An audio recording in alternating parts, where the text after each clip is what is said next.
nosso Lasquinê tá no ar e mais nosso quarto episódio já. Quarto episódio de 4. Ui, delícia! De outra mais gostoso. Programa especial porque estrearemos a participação de convidados aqui no nosso programa. Contando aqui com o professor Marcos Guedes, doutor em economia, história da economia. História econômica pela USP, uma figuraça. Utilizamos também no nepotismo, porque não sei se vocês repararam, há uma mera semelhança. A barba é igual. Mas você é o mais velho, A né? cor do cabelo Claro, também. a cor do cabelo também. A cor do cabelo também é Falaremos de várias pautas econômicas, porque, como diz o sábio, é a economia estúpido. É a partir dela que as coisas se resumem ou se definem ou não, o professor Marcos vai dizer aqui pra gente. E de outras coisas também, obviamente, envolvendo a quinta série, porque temos o nosso especialista aqui Em quinta série. Opa, Adriano obrigado. Guedes. Muito bem. Professor, muito obrigado pelo convite, seja bem-vindo, viu? Se a temperatura estiver boa, você conhece ele? Não, Eu conheço. Bem, é isso aí. Eu agradeço o convite, é um prazer estar aqui, estreando entre os convidados do Lasquinê. Que beleza. Vamos bater um papo legal. Que honra, que honra. Vamos que vamos. Meu bebê Reborn, Me diga aí. que bom que você trouxe seu irmão aqui. Uma pessoa que entende de um assunto que não sou eu falando aleatoriedade. Um especialista de Araque, do Iraque. Mas tem muita coisa pra gente tratar. E assim, economia, professor Marcos, de fato é essa história de que rege o mundo, rege as pessoas. A gente vê muito isso na eleição americana e Sim. nas eleições como um todo, né? Essa frase do é economia estúpido ficava no comitê de Bill Clinton, acho. E assim, muitos se dizem em função do êxito de Trump em relação às eleições americanas, por isso, porque ele soube atacar nas pautas econômicas que tanto afligiu o americano, inclusive os americanos que são imigrantes. E aqui eu vou confessionar um negócio, meu pai é um imigrante que mora nos Estados Unidos e é trumpista. E sobretudo em função da pauta econômica. A economia é isso mesmo na vida das pessoas e na política? Na verdade, há um termo que se usa que é o economicismo. O que é o economicismo? O economicismo é essa ênfase exagerada que se dá nos aspectos econômicos como norteadores da vida. Então, a ideia, inclusive o marxismo ele é assim, porque o marxismo ele interpreta que a economia é a base da história, é a estrutura da história, enquanto todas as outras dimensões da vida humana, a política, a filosofia, as relações humanas, são a superestrutura da história. Então parte do princípio de que, em primeiro lugar, para qualquer ser humano, o mais importante é você cuidar do que você vai comer, de onde você vai morar, do que você vai vestir, porque essas são as questões materiais que são fundamentais para que você tenha um mínimo de conforto para vivenciar as outras dimensões da vida. Isso é o materialismo histórico? Isso é o materialismo histórico. Só que aí o que acontece?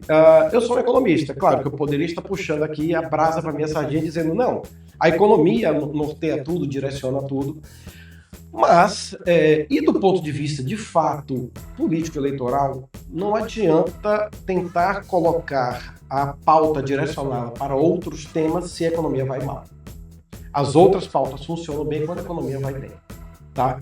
Mas eu não gosto muito disso, mesmo sendo um economista, porque, como você mesmo mencionou, eu sou doutor em História Econômica, apesar da ênfase ser em economia, a gente tem um olhar histórico, e o olhar histórico é um olhar complexo. Ele envolve religião, ele envolve questões culturais, ele envolve questões políticas e sociais, que transcendem o econômico e influenciam fortemente, inclusive, no aspecto econômico. Então, eu gosto de interpretar da seguinte forma: é uma teia muito complexa, de vários fatores que a economia é relevante. Ela é mais relevante, por exemplo, como você falou do Trump, da questão eleitoral e tal, quando ela vai mal. Mas quando ela vai bem, ela meio que silencia. E aí outros assuntos vêm à tona e ganham mais relevância. Você falou do pensamento complexo, eu lembrei de Edgar Morin, que tem essa perspectiva de o conhecimento e as coisas não são nunca unicausais, né? Elas têm sempre várias coisas. É multifatorial, né? A Multifatorial. vida é assim. Né? Que é uma subversão das metas teorias do século XIX, que a ideia é, vou inventar uma coisa que explique tudo. Sim, né? sim. Vou colocar uma locomotiva que leve todos os vagões, que a gente sabe que a vida é muito mais complexa do que isso. Mas o professor Marcos falando, me lembra aquela coisa das famílias, não sei se acontece isso com vocês, assim, meus amigos que economicamente estão bem, assim, Não é uma associação direta, mas o casamento, as relações tendem a ter. Aquele que está economicamente ruim tende a brigar mais com a mulher, então, a economia termina fazendo isso na vida das pessoas. Na célula menor que é a família, né, que você está trazendo. Estado é a mesma coisa. Sim, porque quando afeta a vida econômica da pessoa, e aí nesse ponto mesmo, eu não sendo marxista, eu acho que o Marx foi muito feliz nisso. Porque se você começa a prejudicar, imagine, na alimentação da pessoa, na moradia, não é? Na capacidade da pessoa, inclusive, ter um lazer. A boina do Che Guevara e o Make America Great Again. Ok. E aqui está, né, a extrema esquerda, a extrema direita, e eu no meio, eu sou o centro, tá? Eu sou centrista. Não, mas no É o momento, MDB. no momento ideal. Eu sou o MDB, eu sou o PSD aqui. Aliás, eu vou fazer um gancho aqui nessa I love coisa. Michel Temer. Marcos, há uma confusão social entre centrão e ser de centro. Perfeito. Você poderia me ajudar a explicar isso para as pessoas que estão nos assistindo? Sim, perfeito. Aliás, foi uma ótima pergunta, porque... Kassab é centrão. É centrão. O que acontece, gente? De fato, o central tem um nome pejorativo, né? Você vê que eles colocam no aumentativo, centrão. É pejorativo. É pejorativo. Porque, na verdade, e aí tem inclusive um questionamento que eu me faço enquanto uma pessoa que se autodeclara centrista. Porque existe um centro de verdade? O Reinaldo Azevedo, no programa dele, ele já questionou isso uma vez, né? Ele disse, afinal, o que é ser de centro? Será que existe um centro de verdade ou, na verdade, o centrista, ele apenas é uma pessoa mais moderada com a pendência um pouco mais à esquerda, um pouco mais à direita? Eu tendo a concordar com isso. Sim. Você ser centrista, 100% centrista, eu acho que ninguém é. Você termina pendendo um pouco mais à direita ou à esquerda. Em uma questão ou outra. Exatamente. O que talvez seja uma pessoa mais ao centro, mais purista, seria uma pessoa que ela, sei lá, se ela fosse verificar em todos os temas que ela tem alguma opinião substancial ou em que ela se debruçou sobre aquele assunto e ela chegou a alguma conclusão válida, ela conclua que ela tem, de fato, um equilíbrio entre posições mais à direita e mais à esquerda. Então, essa pessoa seria um centrista purista. Né? Eu gosto de dizer que eu sou um centrista pendular, porque eu vejo na centro-direita, e aqui eu estou chamando de centro-direita, o social-liberalismo, e a centro-esquerda, a social-democracia. Né? Vai depender do país, vai depender da conjuntura econômica, né, do momento histórico. Eu entendo que o país precisa de mais social-democracia ou de mais social-liberalismo. Isso é Aristóteles, né? A prudência está no meio.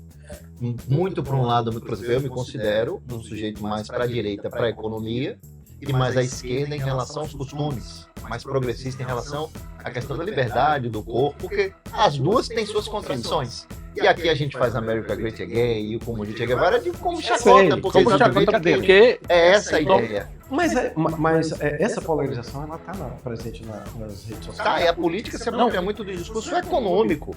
Se a gente for ver essa semana mesmo, a gente teve a grande discussão do IOF. Sim. Se derruba ou se não derruba o IOF, se Lula devia judicializar. Parece que já judicializou. Se ele é um imposto mais distributivo ou não. Então, é a apropriação da pauta econômica, seja de uma matriz política ou de outra, para tentar dominar o discurso. Perfeito. Aliás, eu vou até chamar uma coisa aqui nessa. Né? Uma das que eu vou puxar aqui à esquerda. Pela primeira vez, eu acho que eu vou botar a boina aqui. Uma das coisas que a Haddad defende, aí eu vou puxar mais pro lado do PT, aqui mais da esquerda, que eu acho interessante, que ele reclama é que, tudo bem, que ele tá aumentando, que ele propôs um aumento, mas ele falou, o Congresso também não tem ajudado, o Congresso tem gastado pra cacete. Então, como é que você vê isso, essa questão do... A gente tá agora não... Não, vai, eu vou voltar pra cá. Vamos falar de tributos. Vamos começando falando de tributos e só arredondando essa coisa aqui do IOF. Como é que você viu isso daí? Eu sei que a notícia é recente. Sim. A gente aqui é um bate-papo informal, mas me diga aí. Aproveitando o gancho, antes que o professor Marcos responda, e já aproveitando que está aqui na nossa tela, esse é um quadro que mostra a distribuição nos países da tributação em relação ao imposto de renda. Veja que o Brasil está aqui mais ou menos no meio, entre 20% e 29%, não é? Tem uma pauta, inclusive, e aí eu vou colocar, a gente vai colocar no primeiro plano para ver a Rússia tributa pouco. Tem uma média aqui, ó, Timbo. Olha, a média do G20 é de 37% e a do OCDE é de 40%. Todas acima, né, do Brasil. E a Câmara, que a Adriano estava falando, está lá engavetada com aquela pauta dos isenção de até R$5.000, que era uma pauta de Bolsonaro e foi uma pauta de Lula agora. E esse negócio não vai para frente. E aí chega no IOF, que tem essa perspectiva, pelo menos o que a esquerda lá de hoje, de ser mais distributiva, um imposto para o rico, eles travam. Existe, de fato, essa perspectiva do Congresso de favorecer os ricos e os pobres, e nossa pirâmide de imposto de renda aqui, apesar da gente achar que paga muito imposto, a gente paga relativamente pouco imposto de renda. Vamos lá. Eu acho que o assunto exige uma certa análise com um pouco mais... E dá outra tese de doutorado na USP, se ele quiser fazer. Só... A pergunta era uma. Aí foi virando, o Timbo foi fazendo uma marcada. Não, tá ótimo. Tá ótimo. Lá. Mas vamos analisar. Claro que o discurso político, a narrativa, é do jogo, né? A esquerda diz que o centro e a direita estão sempre a favor dos mais ricos, enquanto eles estão a favor do mais pobre. É a lógica da política Robin Hood. Mas não é bem verdade isso, embora eu não estou aqui para ser porta-voz nem do centrão, nem da direita e nem da esquerda. Claro. Tá? Eu estou aqui como professor e pesquisador. O que acontece? Qual é o problema com o IOF? O IOF é um imposto que incide sobre operações de crédito. Não importa se você é rico, classe média ou pobre. O pobre... mas o pobre tem cartão de crédito? Alguns já têm. Mas os que não têm fazem crediário. E vai incidir imposto sobre crediário que a pessoa fizer, da geladeira, do fogão, do que ela fizer. A classe média vai incidir imposto sobre o carro que ela compra, vai incidir imposto sobre a televisão que ela compra, vai incidir imposto sobre o dólar que ela compra. Então vai incidir imposto sobre tudo. E sobre o rico também. Só que não existe uma cláusula que diga se você for pobre, o percentual para você é menor, se você for classe média intermediária, para o rico maior. Não, a cláusula é exatamente a mesma. Né? A alíquota é exatamente a mesma. Então, 1% sobre a renda do mais pobre impacta muito mais do que 1% sobre a renda da classe média, que por sinal vai impactar menos do que mais do que sobre a renda do 1% mais rico, né? do mais rico.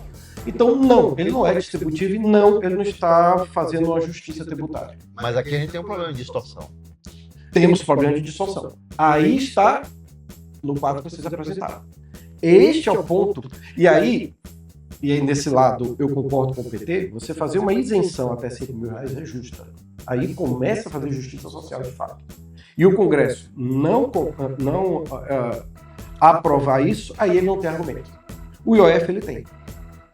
A outra medida, que era os LCIs, LCAs, CRIs e CRAS, que são instrumentos de crédito, né, para o agronegócio, para o setor imobiliário, acho que o Congresso está certo em barrar. Porque são setores que impactam na vida de todas as pessoas.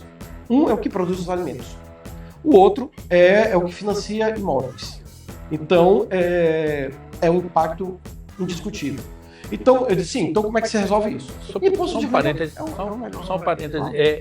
O Haddad alega que eles não é questão de tributar. Ele diz que eles são isentos. Então ele tá querendo, segundo ele, é fazer uma reparação mas ainda assim você acha que não? Sim, porque aí tem um problema. Não é que a alegação da reparação está correta. O problema é que ele usa como argumento outros países que fazem esse tributo e não leva em consideração que esses outros países compensam de outra forma. Entendi. Ou seja, por exemplo, um dos argumentos que até o Ciro Gomes usa aqui no Brasil, que é o seguinte, o Brasil, eu acho que a Estônia, são os únicos países que não cobram imposto sobre dividendos. E é verdade. Só que aí o que é que ele não fala? Que esses outros países cobram menos das empresas e aí cobram sobre os lucros e dividendos. Né? E o Brasil não. O Brasil cobra muito mais e ainda quer cobrar sobre lucros e dividendos. Então, o que justifica até o pessoas nosso mais moderadas propõem é o seguinte: quer cobrar disso? Beleza. Então você corta em outro lado para compensar. Porque senão você só está aumentando carga tributária e mais nada. E aí você diz, mas aí você vê vários países que cobram muito mais impostos que o Brasil do imposto de renda. Você vê ali que o 27% é o que a classe média e a elite paga. Por que a elite paga a mesma coisa que a classe média? Na classe média dói muito mais. Então por que você não aumenta para a elite e diminui da classe média? Por que a classe média tem que pagar 27,5% de imposto? Né? Você pode fazer 40% em cima do mais rico, tem vários países que fazem isso. E você pode perceber no mapa de vocês que ainda assim, aí se eu fosse uma pessoa de direito, eu estou aqui para fazer também um advogado do diabo, poderia dizer, você pode ver que a maioria dos países africanos cobra mais imposto de renda que o Brasil e eles não são ricos por causa disso, muito pelo contrário, são extremamente pobres. E tem países que cobram menos impostos e são ricos e outros países que cobram muito imposto e são pobres. Então, uma coisa não tem relação com a outra, né? Não é cobrar mais imposto vai tornar o país mais rico ou cobrar menos imposto vai tornar o país mais rico. Na verdade, é tudo estrutura de cobrança e devolução dessa cobrança em serviços que tornam a qualidade de vida, o IDH, uma possibilidade da felicidade. Eu acho que o país que é mais feliz é outra pesquisa. É Dinamarca. Dinamarca, eu colocava morar no frio para ser feliz, porque eu ser feliz no Brasil. E que tem Então a felicidade fica muito mais adotada em relação, muito mais atribuída a essa perspectiva do retorno do serviço, uma educação, uma segurança, uma saúde gratuita, do que eventualmente outras coisas do clima que eu pelo menos valorizo muito. Mas eu acho que, assim, é claro que há uma distorção. Se eu começar a cobrar o lucro do empresário, eu teria que tirar em outro local. Mas eu acho uma distorção que não deveria esperar retirar para colocar no lucro, porque eu acho isso um absurdo. Qualquer movimentação financeira que a gente faz, você tem uma tributaçãozinha. Só que quando você tira de uma pessoa jurídica e coloca na pessoa física, você não paga nada. Isso vai favorecer quem é o CNPJ e não... Eu, quando fui empresário e descobri isso na prática a primeira vez, quando eu tive meu restaurante aqui, e eu recebi aquele dinheiro sem pagar imposto, eu falei, que coisa linda. Isso é feito para quem tem o capital. Aí vem Marx na cabeça que fez o capital. Então, e a própria Constituição, Marcos, diz isso. No artigo 153, inciso 7, imposto sobre grande fortuna, que é um negócio que está desde 1988 pendente de lei complementar e o Congresso não faz. Por que não faz? Porque quem está no Congresso tem grande fortuna. É claro que precisa estabelecer o que é grande fortuna. 10 milhões, 25 milhões, 50 milhões. Mas essa turma... Se tivesse, a gente vai até mostrar aqui, sabe o que o Congresso pensa? Se os milionários ou milionários pagassem 1%, 2%, ia ajudar muito nessa equalização, porque o capitalismo, para mim, é o sistema que a gente tem, dos piores é o menos pior que a gente tem. Agora, o capitalismo ele tem que ter essas válvulas de correção. Você sabe que você estava perguntando qual seria o diapasão para dizer o que é grande fortuna? Sim. O congressista daqui está pensando assim, é grande fortuna acima do que eu tenho. A régua é essa. A minha tem que estar aqui embaixo. Se a minha fortuna for de 20 milhões, vamos ter que fazer uma lei complementar a partir de 30. Aqui, ó, a fortuna do 1% mais rico no mundo, isso é uma pesquisa global, poderia acabar 22 vezes com a pobreza. Na verdade, aí é em relação o delta que seria para tirar a turma da pobreza com qualidade mínima de vida, esse excedente poderia tirar 22 vezes. Tem um lado ainda que eu acho que é desigual e eu acho que tem um aspecto social que ainda agrava mais isso daí. Recentemente, o Jeff Bezos alugou Veneza, um trecho de Veneza para casar. Um dos homens mais ricos do mundo usa o dinheiro, só um negócio perdulário, infantil. Eu até brinquei no nosso próprio perfil do Lasquinê, que ele fez a sua própria feira, a sua festa Splash Espuma, do cheiro de amor dos anos 90, para quem era nascido nos anos 90 e participou dessa festa, ele fez uma festinha da espuma. O lado é o foguete tanto do Musk como do Bezos. Ele tem um que parece fálico, o foguete dele. Enfim, então quando você olha esse lado do 1%... Você vê também falos em tudo, assim, isso é fálico. Não, o foguete do Bezos era, da edição a gente mostra, eu acho que era ali. É que nem o Rio Vermelho exclusivo para demorar. Os foguetes tem esse ar, né? Tem esse aspecto. Tem esse desenho. Mas vamos.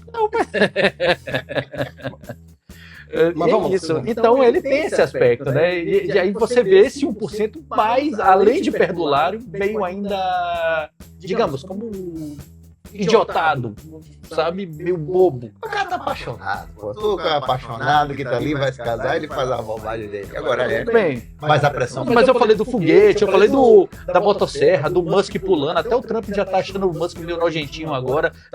Declarou essa semana que... o Musk se arrependeu, pediu desculpa por ter feito aquela Segurando a encenação com a motosserra. motosserra. Sabe esse lado meio infantilizado ainda, eu acho que sob o olhar da maioria das pessoas, fala assim, Jesus, velho, é isso que esses caras estão fazendo? Falando em Donald Trump, essa semana rolou essa perspectiva aqui, ó, de Trump colocar o rosto dele no Monte Rushmore. Só tá do lado de Abraham Lincoln, né? Onde ele vai botar, eu não sei, é capaz de ele apagar até alguém e colocar o rosto dele. Esse sabe o que me lembrou? No filme Superman 2, eu acho que tem uma cena que aqueles caras, aquele barbudão gordo que ele fica olhando, que não consegue tirar laser, eles mudam o rosto. Todo mundo coloca o rosto deles três aí. É isso. É Trump. É o vilão de A Superman. vaidade econômica. Eu não saberia lhe dizer, mas acho que a vaidade é cultural. Era Viagem, né? O cara querer fazer isso aí, cai muita Não, enfim, Trump é uma figura... Pode falar, ele não entende português, não. Não, Ele não sabe nem onde é o Brasil. Ele vai soltar uma bomba no Iraque. Tem Biden! em Buenos Aires. Ele vai soltar bomba em Buenos Aires. vai. A capital do Brasil é Buenos Aires. E eu me lembro, sou seu amigo! Eu queria só retomar rapidamente a questão do imposto lá, porque é uma discussão do imposto sobre grandes fortunas. O que acontece? Inclusive o Thomas Piketty e o Lucas Chancel, do World Inequality Lab, são os dois pesquisadores mais famosos do mundo sobre esse tema. O que é que eles falam? Qual seria a solução para isso? Não adianta um país cobrar imposto sobre grandes fortunas. Exato. Porque você só vai afugentar capital para outros países que não cobram. Teria que ser algo universal. Todos os países teriam que juntos fazer isso, que torna a decisão bastante difícil. Senão acontece o efeito Gerard Depardieu. Exatamente. Fugiu da França para a Bélgica. Foi para a Bélgica. Exatamente. Então, qual é a solução que eu acho que, inclusive, é uma proposta interessante do governo Lula? Cobrar dos mais ricos, mas não cobrar algo que seja muito pesado, acentuado para evitar que provoque a fuga de capitais. E constranger dizer o seguinte, vocês têm que contribuir mais. Vocês ganham mais do que o restante da sociedade. Um argumento com relação à questão da tributação de lucros e dividendos é que, primeiro, as empresas pagam impostos. Então, assim, o percentual do lucro que é dividido entre os acionistas já foi deduzido imposto. Então, o argumento deles é o seguinte, se você também cobra do dividendo, você está fazendo a bitributação, você está cobrando duas vezes. Você já cobrou antes, então, ou seja, aquele acionista, se você não tivesse cobrado antes na fonte, o dividendo dele também seria maior. Entendi. Então você já removeu uma parte, porque já pagou o imposto. Aí no dividendo da pessoa você cobra de novo. Então você cobra duas vezes. E uma parte dessas pessoas, só para concluir rapidamente, uma parte dessas pessoas, no Brasil ainda é pouco, mas está começando a aumentar, são pessoas de classe média que, por causa da poupança, remuneram muito pouco, começaram a migrar para o mercado de capitais. Começaram a comprar ações, começaram a comprar fundos de investimento, até atraídos por essa isenção do dividendo. Ele disse, o governo já leva de mim 27,5 lá. Pelo menos uma forma de eu recuperar um pouco aqui. Aí o governo vai e cobra aqui também. Ele disse, ele já tomou 27,5 lá, vai tomar meu aqui também. Onde é que eu ganho alguma coisa por isso? Mas lucro e dividendo é na atividade empresarial. O fato gerador é eu tirar dinheiro da empresa e colocar na minha conta pessoa física. Sim. É isso. É esse momento. Se o sujeito for no mercado de capital e botar lá, ele vai pagar os 15% dele. Isso aí não tem, porque ele está ganhando dinheiro, isso é natural. A não ser que o fundo tenha uma coisa específica, daqueles fundos que são isentos de IR, de imposto. Que na verdade é um jogo de números. Mas o que eu falo é o seguinte, até mesmo porque, assim, na teoria empresarial, a empresa é um organismo que contrai direitos e obrigações, né? No sentido de que ela é aquela, se você tira e bota, o empresário brasileiro faz muito isso, tem uma confusão patrimonial, às vezes de forma malandra, às vezes é só barbeiragem administrativa, mas o ideal é que a empresa tenha o dinheiro dela para pagar as contas dela, para resolver, para fazer os novos investimentos.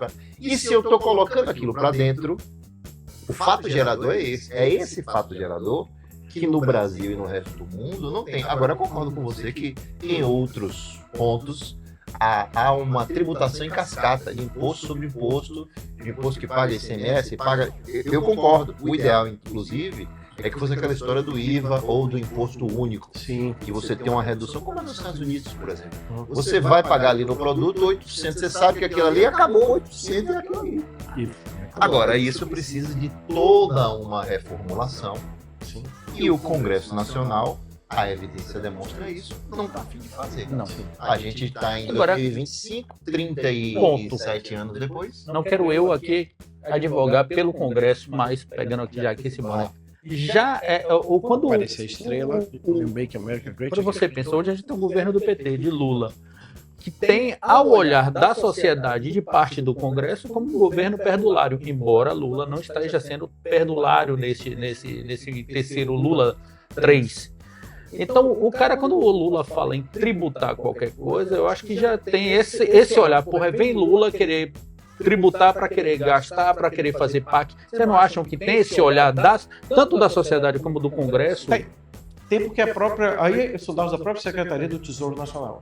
O Brasil hoje, no terceiro governo Lula, tem a maior carga tributária enquanto percentual do PIB da série histórica da Secretaria do Tesouro Nacional. Ou seja, nunca foi tão alto quanto agora. E aí Lula vem e apresenta mais um aumento de carga tributária. O Congresso, é lógico que o Congresso... Eu gravei isso até num vídeo no meu Instagram. É lógico que o Congresso... Não estou dizendo que o Congresso é republicano, ele está preocupado com o Brasil, enquanto o governo Lula não está.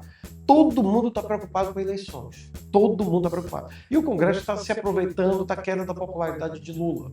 Porque se a popularidade de Lula estivesse lá em cima, ele estava aprovando junto com o Lula, para dizer, ó, eu sou do time do Lula. Como a popularidade de Lula afundou por culpa do próprio Lula e o governo não vai indo bem, ele aí agora eu corro para o outro lado. É isso que eu critico no Centrão em relação a ser centro. Ser de centro é uma questão ideológica, é uma visão de mundo. O Centrão não, ele é só fisiológico. Sim. Se a maré joga pro lado da direita, ele vai para a direita. Se a maré tá jogando pro lado da esquerda, ele vai pro lado da esquerda. Então, assim, e se ele tivesse preocupado com isso, ele não estaria aumentando a quantidade de deputados. Valdemar Costa Neto já foi governo do Lula 1. Ex-presidiário. Eles estão preocupados com isso. Não tem problema nenhum chamar de ex-presidiário, viu, Valdemar? Isso é exceção da verdade, de fato você foi. Aqui, um outro dado, professor Marco, em relação, sempre me incomodou.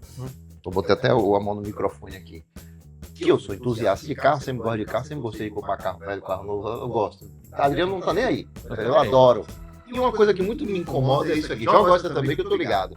É você pagar, e aí eu sempre tive essa relação americana, porque meu pai morou lá desde 1994, você compra um carro top lá pela metade do preço, às vezes menos da metade do preço. Mas aqui você compra pela metade do dobro, hein? Também tem isso. Eu não vou nem falar de onde é isso, porque senão pode me prejudicar. A metade do seu dobro segmento foi lá. ótimo. Agora aí, ó. Aqui, dados da Anfávia. Opa, ficou muito tempo. Saiu, deixa eu botar de novo aqui. Peraí. Saiu? Não, aí foi a banda que eu ia comentar. Peraí, deixa eu voltar pra lá. De inteligência artificial. Não. É a tributação em veículos. Tá. Que é isso? Pronto aí. No Brasil, qual a diferença em relação à China? Já só a China, hein? Comunista, 5%. Para alguns, Brasil, 44% de tributação no veículo. Que é o transporte de boa parte da população, que o nosso transporte público é um transporte público. O modelo brasileiro é um modelo americanizado, né? Que também não é igual ao europeu, que adota o metrô, o transporte público, como base do transporte das pessoas. É aqui, mas aos Estados Unidos é 7%. Você quer botar o automóvel no centro do transporte? Baixa o imposto. Aí aqui ele obriga a andar de carro. Mas será que é só imposto? Eu já tive essa questão, eu já me perguntei, será que é só o tributo ou será que também o brasileiro dá o 44%, né? Aí é maior.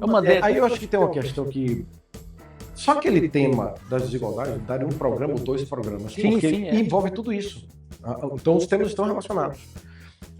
Por exemplo, agora eu posso pegar aqui? Pode. Aqui representa a direita, não necessariamente a extrema-direita, né? Claro. Aqui a esquerda não necessariamente a extrema-esquerda. Estamos aqui hoje entrevistando o professor Marcos Guedes, professor de Economia da Universidade Federal da Bahia, que agora vai no seu momento direitista. Pode colocar. Vamos lá, um momento direitista. O que é que a direita vai argumenta? colocar na cabeça? Não, jamais.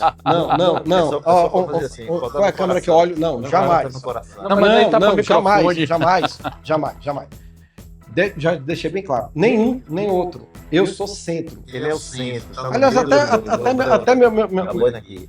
até pronto. Centro aí. Lasquei no centro. Sim. Bom, enfim, até meus alunos sabem, eu até brinco com eles, que eu sou MDB, eu sou PSD. Tô brincando aqui, gente. Enfim, mas eu sou centrista. Sim, vai. Mas um argumento da direita que é interessante em relação a isso.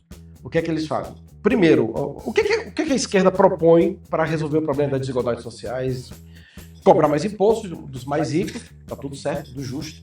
O Estado aumentar a sua participação, né, com saúde gratuita, educação e tal, né? Precisa de um grande acordo internacional para que você evite que os mais ricos possam fugir para paraísos fiscais e tal. Enfim, essa é a grande proposta da esquerda. O que a direita critica nela, né? Os argumentos da direita? Primeiro, eles falam o seguinte, a esquerda olha sempre pelo lado, e aí eu vou usar um pouquinho de economês, mas dá para traduzir fácil para quem está assistindo entender. A direita critica que a esquerda sempre lê a economia em termos nominais e não em termos reais. O que é isso? Você vê o valor financeiro, o valor monetário. Então, naquele dado está lá, $8,30 por dia, né? Ou R$45 por dia. Isso é o nominal.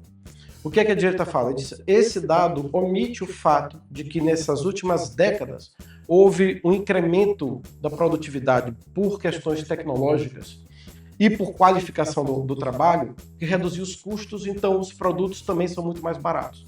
O pobre do século XXI, ele tem fogão, ele tem geladeira, ele tem aparelho de celular, às vezes todos da família têm aparelho de celular, então que no passado isso seria impossível. Aqui o celular não é um bom exemplo, porque não existia celular no passado, mas que no passado era extremamente difícil, a casa do pobre realmente não tinha nada, era fogão a lenha e mais nada.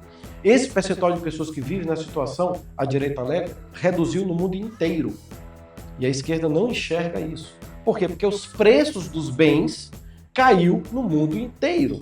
Isso foi graças à globalização, isso foi graças a avanços tecnológicos. Por outro lado, quando você fala em justiça tributária, ele fala o seguinte, a esquerda analisa coletivamente, quando os setores da economia, cada um tem a sua dinâmica própria. Por exemplo, você trouxe o setor de automóveis, de veículos, é um mercado. O setor de produção de roupas já é um outro mercado. O setor de produção de fertilizantes já é um outro mercado. Então, o que isso quer dizer é o seguinte, olha aí, a incidência tributária segundo a Anfavea é 44% no Brasil. Pode ser que no setor de fertilizantes já seja metade disso. Pode ser que no setor de tecidos, né, de têxtil, já seja, sei lá, 1/4 disso, eu não sei, né, como é que funciona isso. Então, eu vou dizer o seguinte, você pega um todo, que é uma simplificação, uma generalização, quando você deveria olhar por setor. Esse setor está, obviamente, com excesso de carga tributária.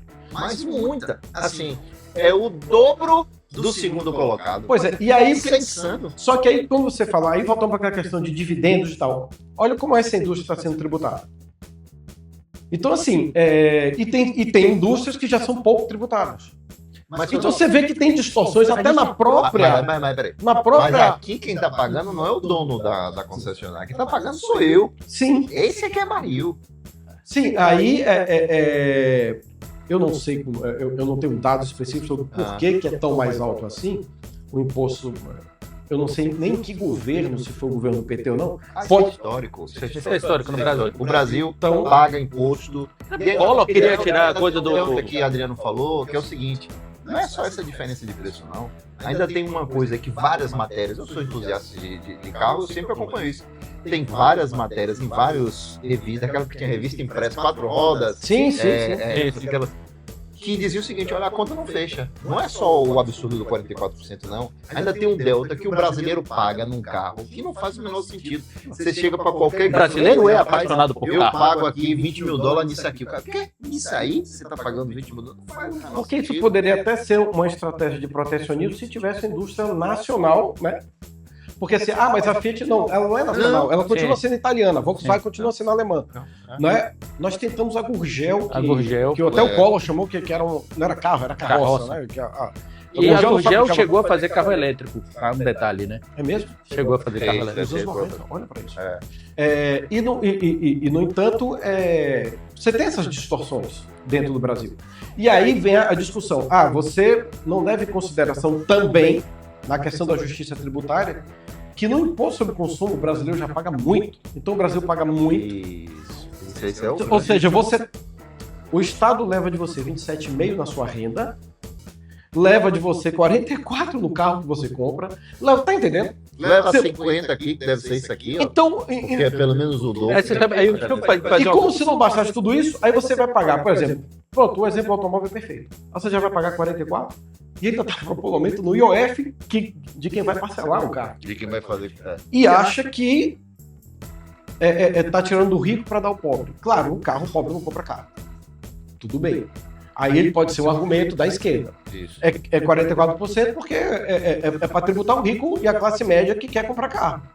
Não compre carro, ande de ônibus, ande de metrô, tá entendendo? Pode ser um argumento da esquerda para isso.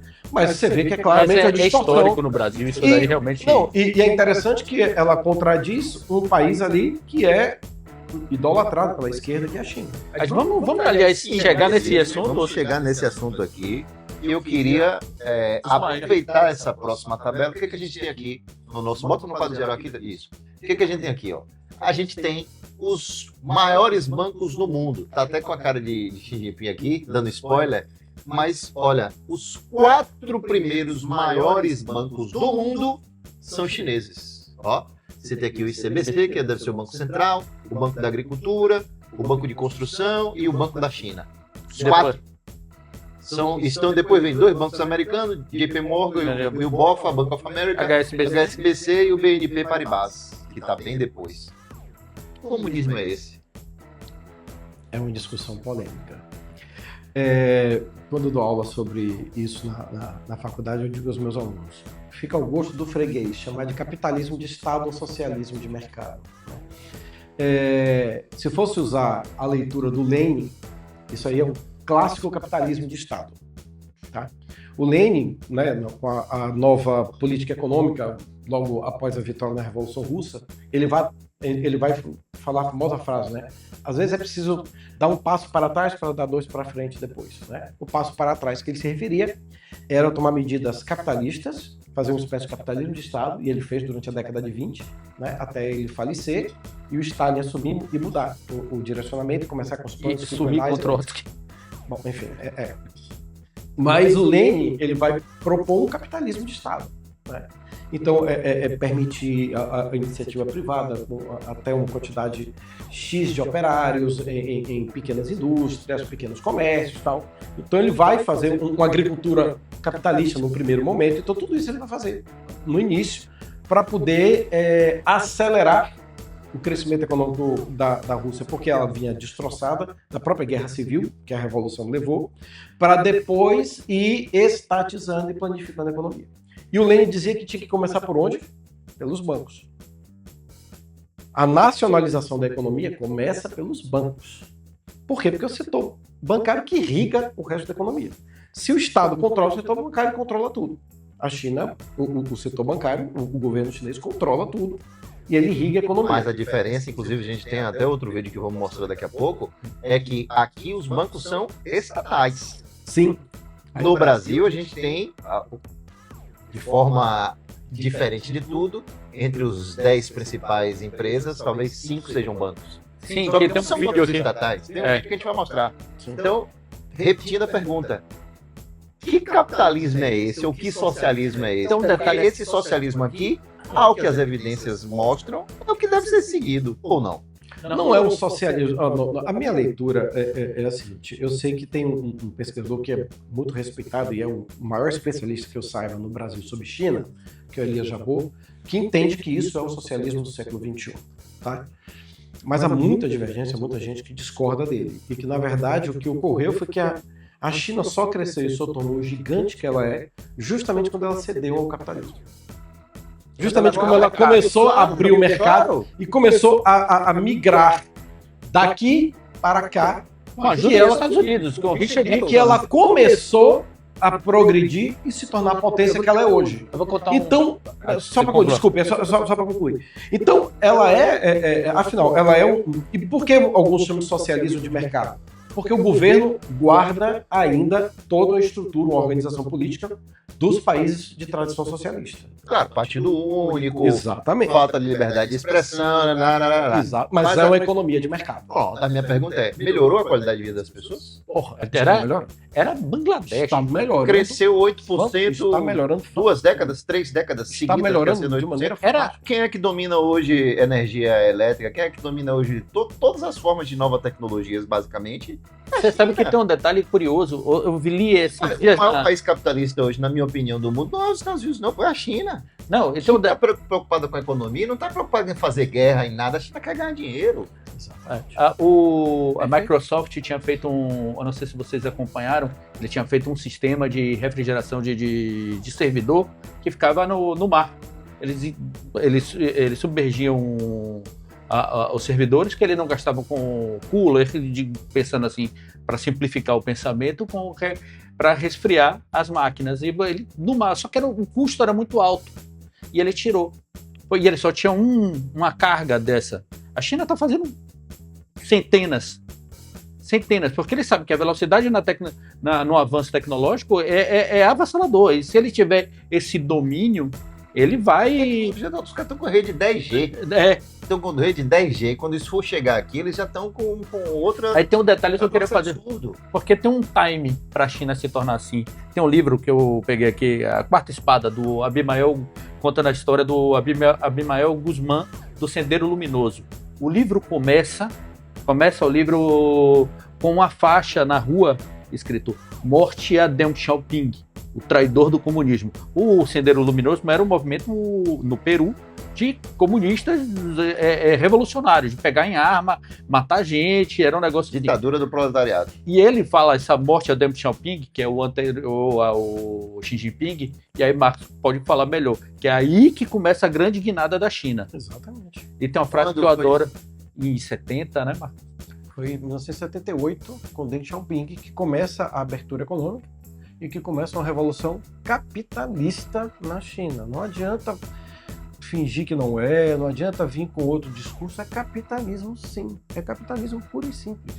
É capitalismo. Tanto que a discussão hoje entre a maioria dos economistas é o seguinte: se esse modelo chinês, que tem um forte direcionamento estatal, mas é capitalista, não seria melhor do que a economia de livre mercado, sobre o liberalismo, com o Estado pequeno. Os dados mostram que sim. E tem que Entendeu? lembrar um detalhe nesse período. Essa que é a grande discussão. Os dados mostram que sim. E tem que mostrar um detalhe aqui nesse período. Era muito importante para os Estados Unidos botar aqui os bonezinhos juntos, era muito importante. Em 78, não, aqui no centro não, aqui é os Estados Unidos. Em 78 era Guerra Fria, auge de Guerra Fria. Os Estados Unidos fortalecer a China. A China nunca foi tão aliada da União Soviética na ocasião. Não era. Fortalecer a China era enfraquecer a União Soviética. Fazia parte do jogo da guerra. Os Estados Unidos se aproximar da China era uma forma de você falar assim, olha, vamos... Tanto que aí volta mais uma coisa. Isso a Globo não mostra. O governo Geisel, neste mesmo momento, reconhece que há uma briga, tá? Isso é uma coisa que eu vou voltar aqui sobre a China. A China, há quem diga que a China é quem está em Taiwan. Então, chamar a China de China é dar poder à Revolução Comunista, que venceu. Porque o governo da China ele mudou todo para Taiwan quando a Revolução acontece. Que já foi chamado de Formosa e tal. E vários países não reconheciam o governo da China.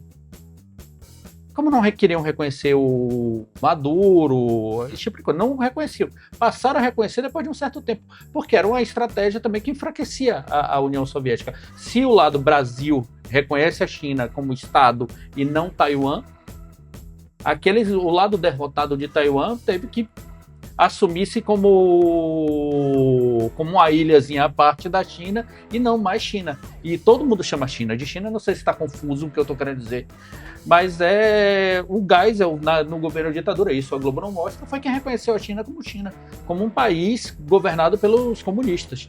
E em 78 vai aos Estados Unidos e vai apoiar essa grande guinada que, em tese, no governo, acho que na gestão, não sei se é 78 ou acho que é em Nixon, que começa essa aproximação com Richard Nixon, que começa essa aproximação com a China, justamente para tentar enfraquecer, para pesar na balança da Guerra Fria. Porque a União Soviética, ela queria manter uma sovietização da China. Né? Ela queria que a China mantivesse uma economia planificada. Inclusive, surge um economista na União Soviética, na época do Nikita Khrushchev, chamado Lieberman. Até tem um termo econômico que é o libermanismo, que é o cara que vai dizer o seguinte: o nosso modelo de socialismo ele não vai dar certo se continuarmos com controle sobre preço. Não se controla preço. Preço, aí, fazendo uma comparação com a medicina, preço é como indicador de temperatura do corpo humano. Se o preço está alto mais, a inflação mais, é o organismo da economia está com febre. Só que a diferença para a medicina é que na medicina você não baixa por decreto a febre do paciente. Você vai ter que entender por que ele está com febre e tomar as ações necessárias para que a febre baixe. Só que o governo tem que ver o seguinte: olha, na inflação aqui o governo pode congelar o preço. Os países comunistas, eles tabelavam o preço. Aí depois começaram a ler Adam Smith e mudaram de... Aí a China percebe isso, diz, não, esse cara da Rússia tá certo. Na Rússia ele não consegue conquistar apoio para implementar um programa de economia de mercado. Ou seja, ele antes da China fazer isso, ele recomenda que a União Soviética faça isso e a União Soviética recusa. A China, com o Deng Xiaoping, vai e faz. E começa a fazer. Mas fala, Marcos, e é esse Marcola. Deu corte. Marcola. Evidenciou um apelido de infância que a gente não... Todo mundo tem apelido. Deu um corte fantástico, que é a passagem para você falar a fala maravilhosa do Deng Xiaoping. Não importa. A cor do gato desde que ele caça ratos. É sobre cuidar. E aí, mais uma vez, a polarização, né? A polarização faz com que aí pessoas mais à esquerda, para não admitir que o maior símbolo hoje do que seria a esquerda no mundo é um país que se tornou capitalista, no meu entendimento, vão fazendo um malabarismo discursivo para dizer que é um socialismo. Rapidinho, ele falou da União Soviética, tem uma piada política, que é interessantíssima. Dizem, eu não sei se é piada ou se é verdade, dizem que quando o Gorbachev começou a querer abrir, começou a dialogar com os países do Ocidente, ele foi na Inglaterra, na Grã-Bretanha, e estava lá com Margaret Thatcher, e ele e os ministros aí conversaram. Isso é tido meio como verdade, como folclórico, tá? E eles conversaram aí perguntaram para Margaret Thatcher: qual é o ministério qual é a parte do governo de vocês que cuida do pão? Aí a Thatcher olhou para ele: ministério, governo? Quem cuida do pão é o padeiro. Quem cuida do pão é o padeiro. Quem sabe se vai precisar de pão é o padeiro. Estado mínimo, neoliberalismo na veia. Mas assim... Respirando Robert Nozick. Mas eu acho que a evidência é muito clara. Hoje, o maior país capitalista do mundo é a China. Trump roeu a corda, tentou fazer guerra comercial com a China tarifária, deu para trás, começou a chamada de chicken out, né? Como é que chama? Taco.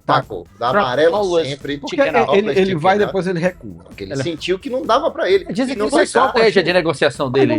É inevitável que a China vai se tornar, as previsões mais cedo ou mais tarde, 10, 15, 20 anos, a maior economia do mundo. Não tem como modificar isso.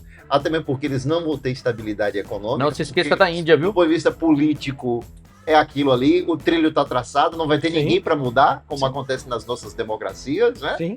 Então, assim, e a China tem me causado, porque eu tinha aquela fantasia adolescente do capitalismo, do liberalismo, não mexe em mim, livre economia de mercado, né? Os caras estão aí mostrando que não é bem assim, né? Se você tiver um governo central preocupado com o capitalismo, preocupado com a economia, os caras tiraram 1 bilhão de pessoas da pobreza. Aí é que entra uma falácia, e agora vem a boina, aí que entra uma falácia dos liberais. E tem 2 autores que eu gosto muito. Um é o Rajun Shank, é um sul-coreano, escreveu um livro chamado Chutando a Escada. Você me indicou, eu li. Muito obrigado, Chutando maravilhoso. Chutando a Escada, você não conhece? Lê esse livro. Eu conheço a necrópsia do livro, não é sinopse, é a necrópsia. Mata o livro para dizer o que é, né? Mas eu conheço essa perspectiva do seguinte, que é essa ideia, me corrija se eu estiver errado, né? Olha, eu já fiz isso, agora eu vou chutar a escada porque você não vai fazer aquilo. Exatamente. Na verdade, o termo chutando a escada é de um dos economistas, para mim, mais brilhantes e mais injustiçados da história, que é o alemão Georg Friedrich List, economista alemão do século XIX, que ele, o que ele vai dizer, porque ele era muito realista. Ele é um homem que veio era um comerciante, veio do setor do comércio, e ele viaja para os Estados Unidos e vê os Estados Unidos crescendo rapidamente. E a Alemanha ainda muito agrária. Então, quando ele volta para a Alemanha, ele disse, olha, se vocês quiserem fazer a Alemanha acelerar o crescimento, o Estado tem que entrar. Você tem que tomar medidas protecionistas e o Estado tem que estimular o desenvolvimento industrial. Claro. É o que os Estados Unidos estão fazendo, está dando certo. Só que depois, eu quero aí embaixo, pouco Estado, FMI, eu quero tirar a escada. Aí ele fala o seguinte, a Inglaterra, que já era a nação mais rica do mundo, estava pregando o liberalismo econômico com as teses do Adam Smith e do Davi Ricardo. Dos outros. Ele aí vai dizer o seguinte, não sigam o que a Inglaterra está fazendo. Ela está chutando a escada depois de ter subido por ela. Exatamente. Ela usou o Estado para chegar a ser a maior potência do mundo, agora, e aí o liberalismo funciona, quando você já é uma potência grande, você pode ser mais liberal sem problema nenhum. Claro. E é o que o List defende. Ele disse, primeiro, precisa do Estado. A China vai precisar do Estado por décadas, porque a China, sim, mais de 1 bilhão de pessoas. É mais, Então, a China precisa ainda, você vê que o IDH da China ainda é baixo. A China ainda tem um caminho enorme pela frente. Era por isso que a China sempre dizia que era um país em desenvolvimento. E aí ele chegava lá, não, a China tem que pagar igual com os Estados Unidos, que a China é um dos países mais ricos do mundo, a China faz. O índice que mede isso aqui é o IDH, e a gente ainda é um país em desenvolvimento. Exatamente. E tem até uma piada rapidamente, só para terminar, do Luiz Fernando Veríssimo, que eu acho ótima, né? Que ele disse que a China tem tanta gente, se alguém no campo tropeçar, alguém no litoral cai no mar. É por aí.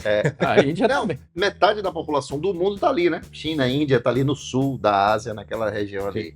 Só para terminar essa conversa, esse aqui foi uma entrevista que apareceu no Canal Livre, que é um programa que tem na Bandeirantes, que é perguntado para o entrevistado, para o economista, Paulo Rabelo, vem cá, irmão, no mundo todo, as 10 principais empresas são empresas de varejo, são empresas de tecnologia.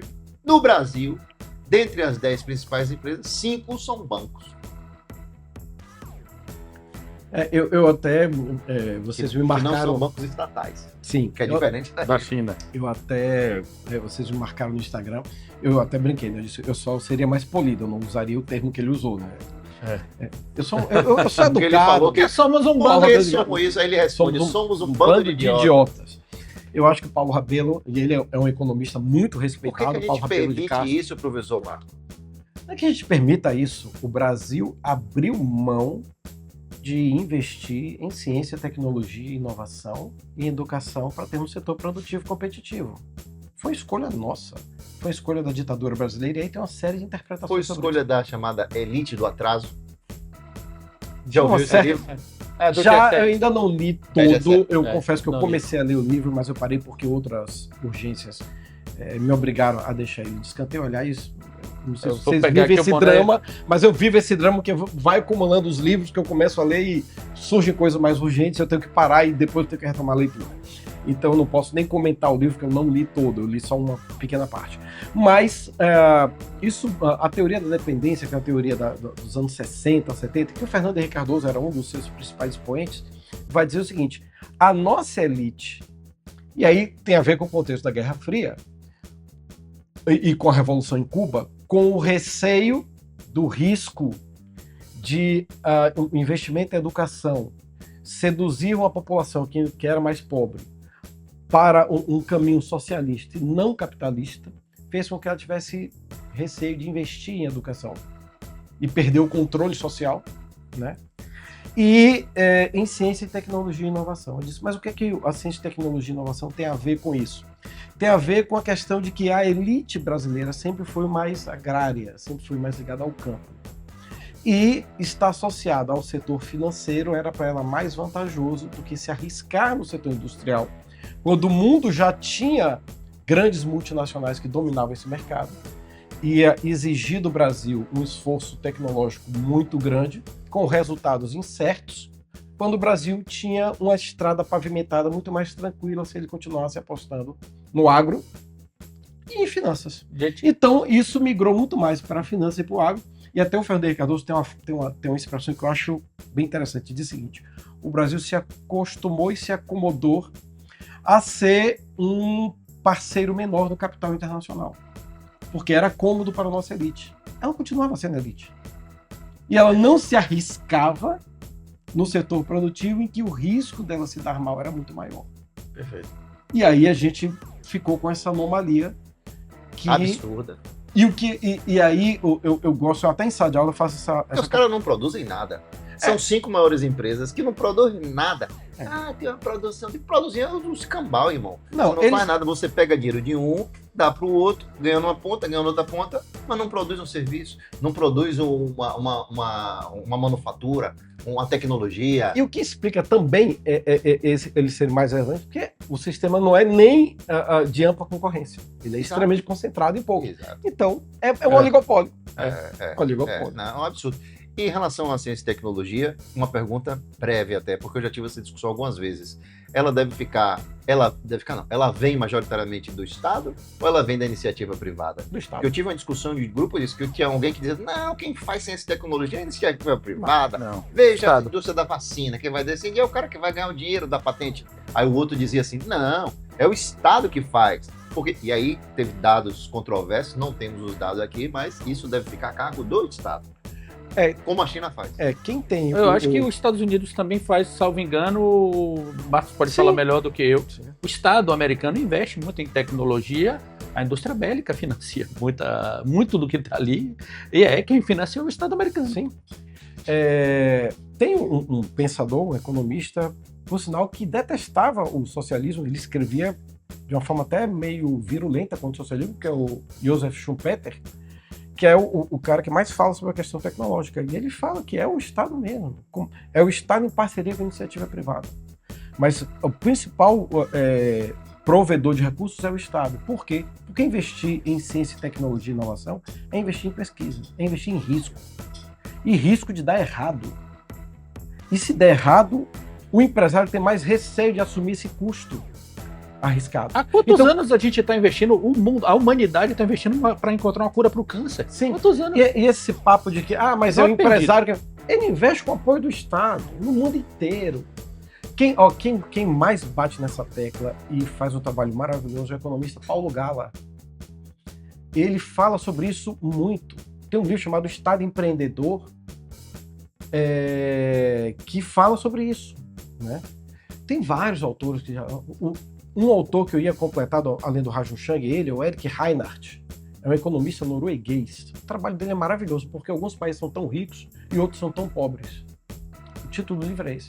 E ele é um defensor do List, das ideias do List. E ele vai dizer o seguinte, não existe essa conversa de livre mercado no sentido de que o Estado tem que ser mínimo. Historicamente, o Estado não foi mínimo em lugar nenhum do mundo. Milley está tentando lá, né? Não, mas aí tem uma diferença que é o seguinte, é muito cedo para o governo do Milley ainda. O governo do Milley está muito no início. O governo do Milley está muito no início. Inclusive eu tenho amigos que são de direita que vêm me provocar no Instagram porque eu critiquei, né, as ideias do Milley quando ele tomou posse e mantenho a crítica. Que eu falo assim, cadê você agora? Olha a economia da Argentina dando certo. Eu disse, o problema das pessoas que não são economistas é que elas se precipitam, né? O Fernando Brudel, um historiador maravilhoso, ele coloca o seguinte, existem tempos históricos distintos, tá? O tempo político ele é mais curto do que o tempo econômico, que também é mais curto que o tempo cultural. Ou seja, as mudanças políticas são as mais rápidas, desde que você viva na democracia. Um governo pode durar 4 anos, 8 no máximo, e já muda para outro, né? As mudanças econômicas não são tão rápidas, ou seja... O ciclo é maior. Exatamente. Quando você pega assim, o primeiro ano do governo Lula, as pessoas que não entendem de economia dizem, olha aí, já dando certo o governo Lula. Na verdade, é o efeito do último ano do governo Bolsonaro. Tá entendendo? Por quê? Porque não é na mesma velocidade. Quando o Banco Central brasileiro está aumentando 15% de juros, não é para hoje. É para um horizonte relevante de 1 ano a 1 ano e meio à frente. Só que as pessoas não entendem isso. Essa taxa de juros não é muito alta, não? 15? Mas faz sentido. Faz sentido. Faz. Mas por quê? Vamos explicar tudo, então. Só concluir a Bolsa Argentina e eu falo da taxa de juros brasileira e tá certo. Sim. Bom, o que acontece com a Argentina? Tá? A Argentina foi o país que teve a Bolsa com o melhor desempenho no mundo no ano passado. Então isso aí pode ser apenas uma correção do mercado. né? Precisa ter mais dados para chegar a uma conclusão melhor. Mas, a princípio, pode ser apenas uma correção do mercado. Ou seja, subiu demais e o mercado corrige. Diz, ó, não é tanto assim também não, tá? Melhorou, mas vamos com calma. Então ela dá uma queda. O saldo ainda é positivo. O saldo ainda é positivo. Ela Isso, aqueceu, tá. acho que 120%. Isso. E agora tem uma queda de 19%. 39%. Então ele está só dando a correção. E não Foi tem nada a derrubação. ver com o Milei nesse sentido. Mas, por outro lado, só para completar um raciocínio com relação ao Milei, e os mais torcedores, né? Eles vão dizer o seguinte: tá vendo aí que a política do Milei dá certo, tá dando certo, os números estão melhorando? Isso. A Argentina estava num problema gravíssimo. Ele deu um choque muito forte. O que acontece? No que ele deu um choque muito forte, ele empobreceu absurdamente a população. Com isso, os preços caem violentamente. Então você tem um controle da inflação. E ele realmente está equilibrando as contas públicas. Os empresários começam a ter confiança na economia e começam a injetar mais dinheiro. E aí os números começam a melhorar. Só que isso não vai continuar melhorando se esse crescimento não for sustentável. E como é que ele é sustentável? Como ele é um ultraliberal, ele só aposta no capital privado. Ele é ANCAP, anarcocapitalista? Ele Pode-se dizer? Ele se auto-intitula narcocapitalismo, mas o que ele está fazendo não é narcocapitalismo. É. Ele só está fazendo um neoliberalismo. Tá, digamos assim, um pouco numa velocidade mais rápida, mas é neoliberalismo. Tá? É um liberalismo um pouco mais radicalizado. Não é anarcocapitalismo. Mas, enfim, isso foi a primeira crítica que eu fiz. Eu disse, ele não vai ser um anarcocapitalista porque a realidade não permite que ele seja. Ele vai ser um neoliberal. Ponto. E aí o que acontece? Esse primeiro momento, o capital privado está respondendo a anos de uma política errática na Argentina. E ele deu uma organizada no Estado e está melhorando os índices. A questão é, isso é sustentável a longo prazo? Em nenhum país do mundo, que eu me recorde aqui agora, isso foi sem o Estado entrar. É como se fosse assim, ele até que dá uma decolada, tá? Mas ele vai precisar de um momento que o Estado dê um empurrão para cima, que o Milei não acredita. Se ele mantiver as crenças dele, você vai ver a economia da Argentina fazer isso, daqui a pouco ela vai fazer isso. Voo de galinha. Por quê? Porque para ela ser mais sustentável, ela precisa do Estado, porque no mundo inteiro precisa de investimentos públicos. Nos Estados Unidos tem investimento público. Em Singapura tem investimento público. Ele quer fazer sem investimento público. Ele está quebrando um ator principal da equação em qualquer país do mundo. A única diferença é qual é o percentual desse Estado. Quanto mais rico o país, menor a necessidade desse Estado. A Argentina é um país com bons indicadores, o IDH da Argentina É maior que o Brasil, eu acho. bem A maior renda que o per do capita Brasil. da Argentina ainda, Da com todas as crises, Mas com essa todos os questão Kirchner. de apostar na educação ao longo do Sim, tempo. ao longo de décadas. Só que aí o que acontece? A Argentina ainda precisa do Estado. Ou o Milei vai ceder nisso, e aí os liberais vão calar a boca, ou a gente vai ver a Argentina, daqui a algum tempo, começar a dar uma queda nesse crescimento econômico. Então é isso, mas você tinha falado da taxa de juros. Deixa eu só falar uma coisa aqui, fazer um parênteses antes da taxa de juros. Olha, já tem 1 hora aqui de gravação.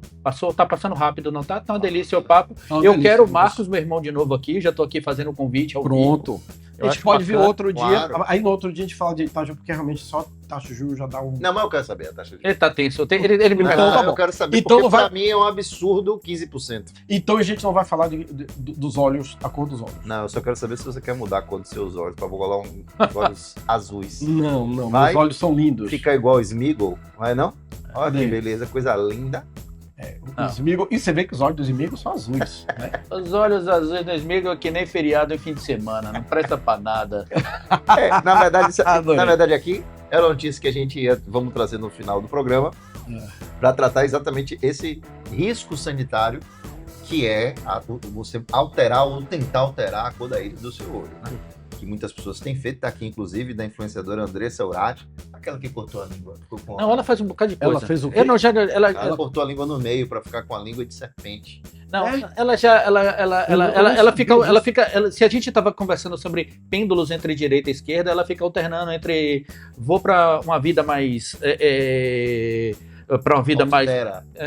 austera, recatada aí do lar, e depois volta para uma vida mais pornográfica, explícita e afins. Eu não sei. E ela, de tempos em tempos, ela muda. Não teve um cara que fez isso, mas ele era porque ele queria parecer o demônio. Demônio. Assim, né? Acho que ele cortou até... Como se ele tivesse As uma imagem do demônio de referência. Ele pegou de algum enfim, filme, de algum Dizer que desenho. minha taxa de juros você vai falar em outro dia, né? Não, Pode se falar. vocês quiserem, se tiver tempo para falar agora, eu dou uma pequena explicação, porque já tem 1 hora e 5 minutos. Tá. O que acontece? A taxa de juros, ela é composta por alguns aspectos, é levada em consideração alguns aspectos. Um deles tem uma explicação no histórico do Brasil. O Brasil é um país extremamente perdulário, gasta em excesso de modo irresponsável. Uma das coisas está nos super salários, uma das coisas está nos deputados com não sei quantos assessores, Que vai aumentar o número de viagens deputados. luxuosas. É um presidente da República que precisa levar uma comissão de mais de 100 pessoas, quando no resto do mundo ninguém faz isso. Então, Aí você aumenta a taxa de juros para travar a economia? ouça, quem empresta dinheiro para um Estado com esse histórico tem um receio cada vez maior, se ele está vendo que a dívida está aumentando, de que este pagador pode dar um calote mais cedo ou mais tarde. Então, um dos aspectos é o que chama de prêmio de risco. É como se você fosse emprestar dinheiro Sim, beleza, mas tá para uma longe pessoa, disso, ouça, que é o que é o risco daquela pessoa te pagar ou não aquilo. Sim. Então você aumenta o prêmio de risco. Então isso é medido pelo Banco Central para o Estado poder captar o recurso. Eu disse, você está precisando pegar tanto do mercado, o problema é que o mercado agora já não topa mais essa taxa de juros não, cara. Para você pegar dinheiro agora, eles querem essa. Então a gente tem que levar isso em consideração. Segunda coisa, é a inflação resiliente. O que é inflação resiliente? É a inflação subjacente. É aquela inflação que você tira alimentos, que é mais cíclico, e aquela que é mais resistente e que tem menos influência de fatores conjunturais. Ela faz com que a nossa inflação esteja em 5%, quando a meta é 3,5%.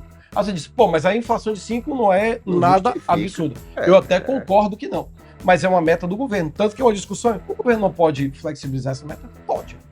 Não, mas não faz sentido. Desculpa, mas não É faz o sentido. risco que ele corre. 15, eu acho que assim, se tivesse, tudo bem que 15 é nominal 8, mas mesmo assim, mesmo sendo 8, 9 nominal, é um absurdo, não faz sentido. O Brasil tem a maior ou a segunda maior taxa de juros do mundo, longe de ser a segunda pior economia mais arriscada do mundo para justificar esse prêmio. E sim, Agora, mas aí são mas vários... Mas qual é a preocupação? Mas Qual é a aí são preocupação? vários Porque fatores. trabalho com algumas coisas, entre ele e empreendimento imobiliário. Qual é a preocupação? Você trava a economia.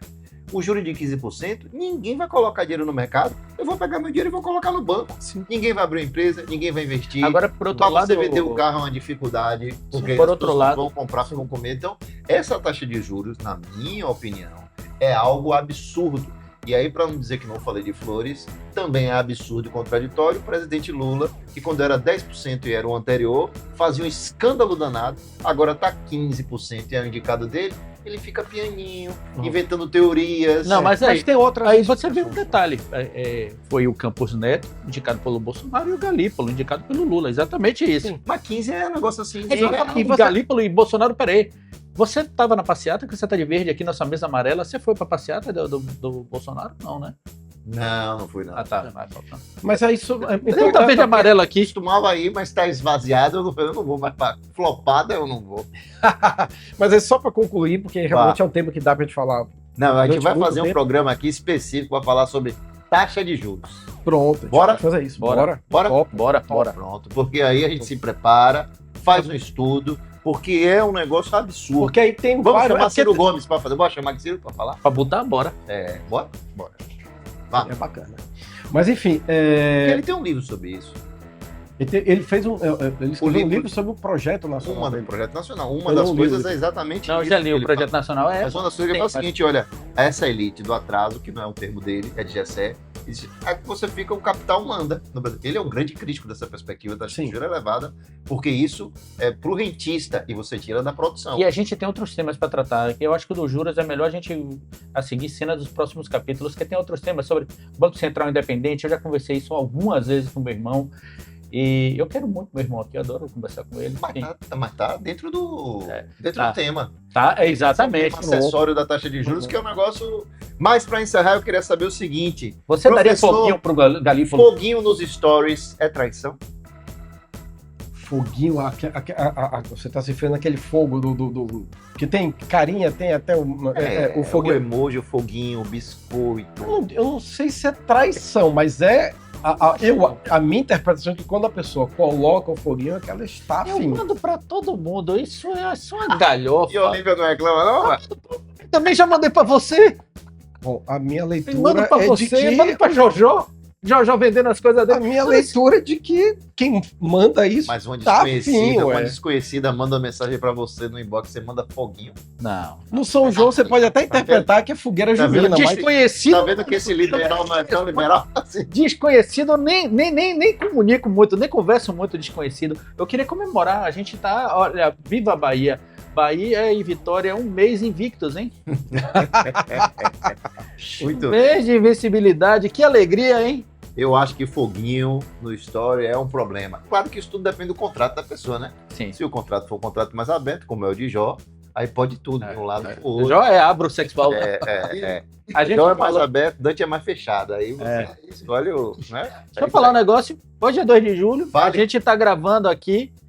Enquanto a gente grava, a independência da Bahia comemora mais um aniversário. O presidente Lula está querendo reconhecer a independência. Eu estou aqui com o livro do meu professor de colégio, Jair Cardoso dos Santos, que ele fala nos caminhos do fogo simbólico. Muito interessante, vale a pena ler.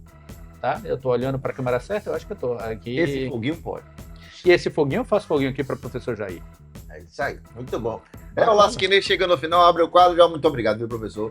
Espero que eu que venha mais agradeço o vezes. A convite. gente só Meu se irmão, papo que alegria. maravilhoso. A gente só se conhecia de rede social e É. tocava agora com esse pessoalmente. E vamos conversar sobre essa tarde. Meu bebê Reborn, muito Que obrigado. coisa linda. Pra curtir seu 2 de Vamos tomar julho. uma cervejinha agora. É isso aí. Um abraço. Lasquinei. Tchau, tchau, gente. Tchau, tchau.